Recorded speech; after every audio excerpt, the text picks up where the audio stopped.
4 দিন ধরে অনেক বৃষ্টি হচ্ছে। বৃষ্টির পানির কারণে আমাদের গ্রামের রাস্তা ভেঙে গিয়েছে, আমাদের নদীর পানি বেড়ে গিয়েছে এবং আমাদের নদীর পাশ দিয়ে একটি গরিবের ছোট্ট ঝর্ণা বয়ে গিয়েছে এবং আমাদের সলিমগঞ্জ বাজারের রাস্তার কথা তো বলতেই হবে না এবং আমাদের সলিমগঞ্জ স্কুল মাঠে তো বন্যা হয়ে গিয়েছে।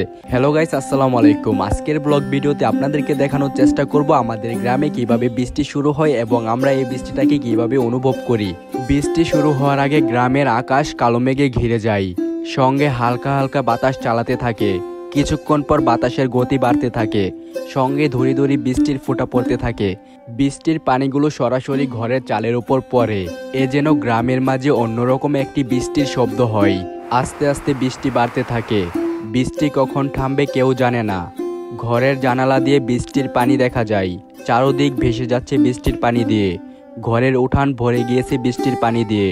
এজন্য অনেক সুন্দর একটি দৃশ্য দেখা যাচ্ছে। গাছের পাতাগুলো ভিজা ভিজা, বৃষ্টির পানি পড়ছে ফোঁটা ফোঁটা। মুরগি তার বাচ্চাদেরকে নিয়ে ঘরের কোণে বসে আছে। হাঁস বাড়ির উঠানে চলে আসছে গোসল করার জন্য।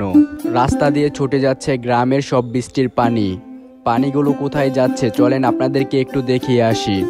পানিগুলো রাস্তা দিয়ে বেয়ে বেয়ে চলে যাচ্ছে আমাদের স্কুল মাঠে। স্কুল মাঠটা কিছুক্ষণের জন্য হয়ে গিয়েছে পুকুর। পুকুরের মাঝে চলে আসছে সবগুলো পানি। পুকুর পাড়ে খেলা করতেছে কিছু ছেলেরা। এ যেন বৃষ্টিতে ভিজে অনেক আনন্দ পাচ্ছে ওরা। স্কুল মাঠের পানিগুলো যাওয়ার জন্য রাস্তার নিচ দিয়ে একটি পাইপ দেওয়া হয়েছে। পাইপের ভিতর দিয়ে পানিগুলো যেতে পারতেছে না, তার জন্য রাস্তার উপর দিয়ে পানিগুলো যে রাস্তাটাকে ওই ভেঙে ফেললো। এটা নতুন কিছু না, কয়েকদিন পর পরই এরকম হতে থাকে। পানিগুলো এখান থেকে সোজা চলে যায় নদীর মাঝে।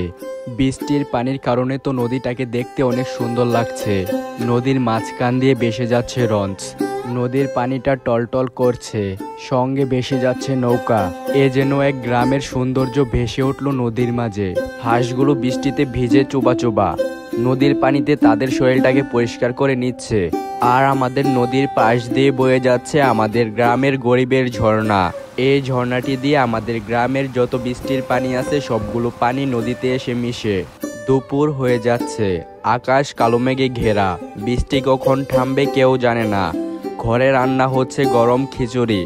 এ যেন গ্রামের একটি ঐতিহ্যবাহী খাবার। বিকেল হয়ে গেল, গ্রামে এখন আর বৃষ্টি নেই, কিন্তু আকাশ কালো মেঘে ঘেরা। কোন সময় বৃষ্টি আসে কেউ জানে না। গ্রামের রাস্তা দিয়ে চলছে একটা দুইটা গাড়ি। মানুষ রাস্তায় বের হচ্ছে না বৃষ্টির কারণে। বাজারেও মানুষ নেই, কারণ বাজারের রাস্তার অবস্থা একদমই খারাপ। এ যেন রাস্তা দিয়ে গাড়ি দিয়ে চলাচল করা থেকে রাস্তা দিয়ে হেঁটে যাওয়া অনেক ভালো, কারণ রাস্তার মাঝে বাঁশ দিয়ে খোঁটা দেওয়া হয়েছে। কারণ এই জায়গার রাস্তা ভেঙে গিয়েছে, যে কোনো সময় দুর্ঘটনা ঘটতে পারে। এখন আপনাদের মাঝে তুলে ধরবো আমাদের সলিমগঞ্জ আব্দুর রফ মুসলিম উচ্চ বিদ্যালয় নদী। এই নদীর পানি শুধু 1 থেকে 2 মাস ওই থাকে শুধু বৃষ্টি আসলে। দর্শক, এতক্ষণ ধরে ভিডিওর মাঝে ছিলাম আমি এক্স তারিকুল ইসলাম। আরও এরকম ব্লগ ভিডিও দেখতে আমাদের চ্যানেলটিকে সাবস্ক্রাইব করে আমাদের পাশে থাকবেন এবং ফেসবুক পেজ থেকে ভিডিওটা দেখে থাকলে আপনারা অবশ্যই পেজটিকে ফলো করবেন।